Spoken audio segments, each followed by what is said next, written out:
Welcome everybody. Thanks for tuning in and having a look at this latest video. Want to step back and talk about the fact that we've been having those student voice meetings that I spoke about last week. I've spoken to just over 60 students from 4 different year levels so far to get students' opinions around how the school's run, how we can more effectively manage behaviour, what can we do with the facilities. It's just been absolutely great to see the kids giving us very honest feedback. So we will continue to keep doing that over the next 3 or 4 weeks, just sort of get you up to speed with that. The major purpose though for this particular reach out is to talk about what's happening next year, Wednesday afternoon, in fact, period 5. So we've made a decision that at 1:20 p.m. we're going to allow students to leave school and head home.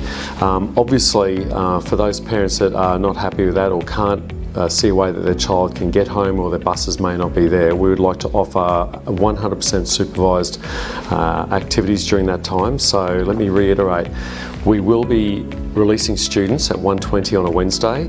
Having said that, if your young one is in a position where they cannot get home, you're not feeling comfortable with that, we will absolutely supervise every single student that stays back at school. We will be sending out a survey in the very near future for you to indicate that. So we'll be collating which students we will be looking after and making sure they're supervised and working on schoolwork, and those students who we have your blessing and your permission for them to actually head home. So yeah, stay tuned, that will be happening. Be mindful if your young one catches a bus, the buses can't shift their schedule. We've tried to get the buses to come early, that will not be the case. So if the only way your child can get home is via bus, my recommendation would be that they actually stay at school. I'm not too keen, I don't know if you would be either, for them to potentially be at McDonald's or at the park or whatever. I think it would be better for them to stay at school.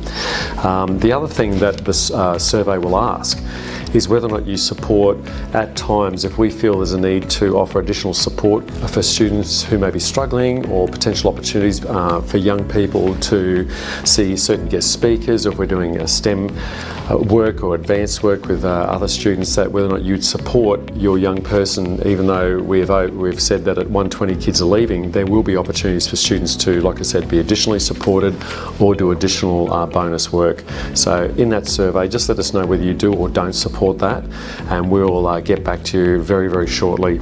The main purpose, if you're wondering why, is because teachers at the moment are doing an incredible job in this school.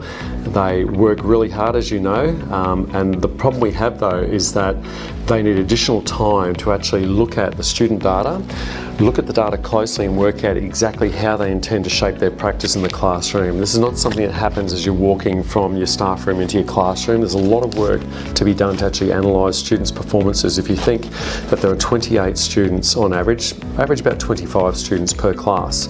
If you now think about the fact they've got to make sure they understand exactly where every student in that class is, bearing in mind they have 5 classes, so on average, a Queensland teacher and a teacher in our school would probably be teaching between 120 and 140 students. And we need to make sure that every single student, we differentiate our practice accordingly. We need time to sit and actually case manage that data and those students, and actually look at what we will do as a school to actually shape our practice to meet their needs. And there is only a certain amount of time in the day. So we think that the Wednesday period 5 is a really logical place for, other than those teachers who are supervising young people who can't get home, and we will rotate those teachers, that those teachers will be used to actually work on case management, looking at the data, shaping and rewriting lesson plans to make sure that when your child's back in school, that they're getting the absolute best interventions and support that we can offer. Any problems, please email me at the principal or you can email me on mpeg4@eq.edu.au. Thanks for tuning in.